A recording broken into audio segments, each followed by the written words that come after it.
Good day. My name is Jan Black. I want to welcome you, Professor Stephen Parker, and my fellow classmates. I will be talking about how to deal with sexual harassment. This one particular day in the early 1980s, I was an employee of Webcam drugstore. I worked in the pharmacy. My job consisted of waiting on customers, typing prescription labels, and doing bookkeeping. On downtime, I stocked shelves. This one particular day, we were all having a good time, but business was slow, so I decided to go to the stock room to bring out stock. I don't like the stock room anyhow, because to me, the stock room was spooky. Well, when I walked into the stock room, I thought I was going to be the only one in the stock room until my assistant manager jumped out from behind some boxes. He grabbed me, tried to kiss me. You have to realize that our stock room, as most companies and a lot of companies, is in the very back of the store. And unless you're back there close to the door, you cannot hear what is going on back there. Well, I kept struggling. I was scared. I was frightened. I said, what is going on? And I didn't know what the guy was going to do. Well, finally I was able to free myself. I went back to the pharmacy. The pharmacist looked at me and he said, Jan, what is the matter with you? For a minute, I could not talk. Finally, I was able to tell him some of what had happened. I went on about my work that day, waiting on customers and doing my regular job. Well, finally, later on during the day, he wanted to talk to me more in detail about what had happened.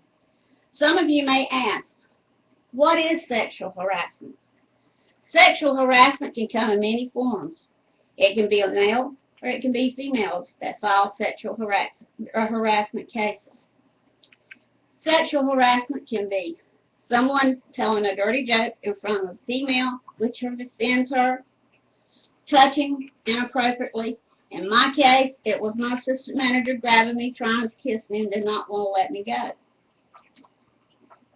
But without speaking up, there is nothing that can be done to stop sexual harassment.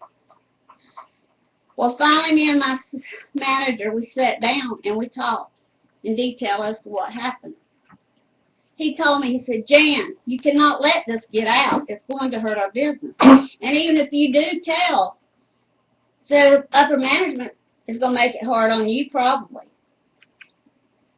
Well, like I said before, my job was to wait on the customers. I loved my job. I did the bookkeeping. I typed the labels. And I did stocking. Well, I debated on what to do, and I decided to go ahead and report it. I called upper management. Upper management came. They sat down. They talked with me and the assistant manager. They set up a lie detector test. We both had to take the lie detector test. There was 2 members of upper management. There was myself and the assistant manager. Well, they set in on my lie detector test, upper management did. They also set in on the assistant manager's lie detector test. Well, when my test was over, the man that was giving the test, he looked at upper management. He says, I don't know what you're going to do to this man, but this lady is telling the truth. There are days I wonder what could have happened if my sexual harassment case had taken place today instead of the 1980s. You asked, have laws changed since my sexual harassment case? Yes, it has. There are things you will need to know. 1, you will need to keep good records, documenting date, time, what was said, or what was done. File a complaint with your manager. Make sure you keep a copy yourself that the management has given you. Also, you can go to the Equal Opportunity Employment Office and file a complaint for sexual harassment. If your management does not want to help you, you ask, has any cases ever been won? Yes. Mitsubishi had this lady that kept complaining. She worked on the line in the Illinois office. Well, she had men that kept sexual harassing her. Management wouldn't do anything, so finally it took something drastic to get their attention. The man that was sexually harassing this lady brought an air rifle this particular day. While she was standing there doing her job, he shot the air rifle between her legs. This lady was awarded $95 million due to the fact that it is a workman comp case, and they have a cap as to how much you can get from workman comp.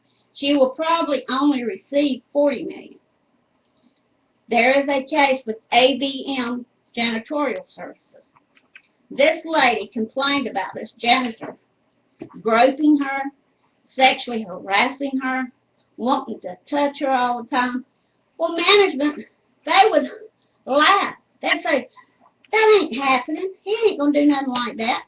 She filed a complaint. She won $3.8 million. I asked,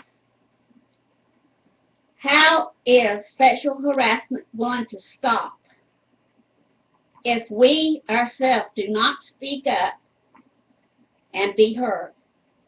It is time that all of us speak up if we are victims of sexual harassment. Speak up and be heard.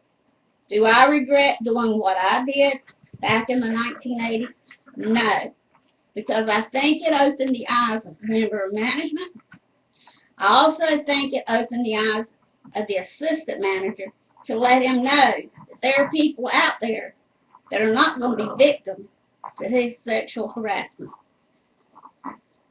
My next segment will be on the military. A lot of people do not consider the military a workforce. Myself personally, I do. You will be surprised the sexual harassment cases that are filed in the military. Thank you and have a good day.